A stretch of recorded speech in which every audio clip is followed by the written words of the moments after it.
Today, I'd like to just remind you and just show you the importance of having a book on your project so that you can record everything that's happening in terms of costs and whatever information you may need.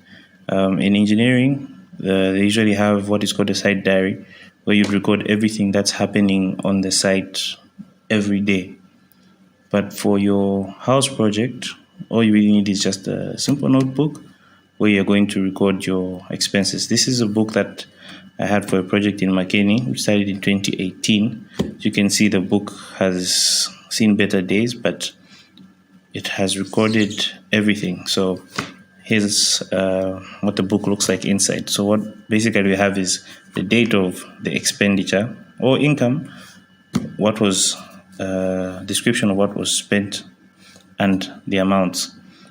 So you can see it's recorded several things. There's fuel, blocks, even the storeman.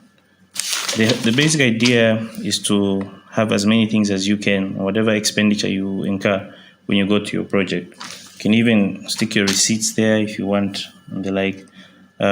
You could be totaling at after the end of each page, so that you keep track of how much you're spending continuously, or you could do it at the end of the month. But the main thing really is just that you keep track of your expenses, keep a record.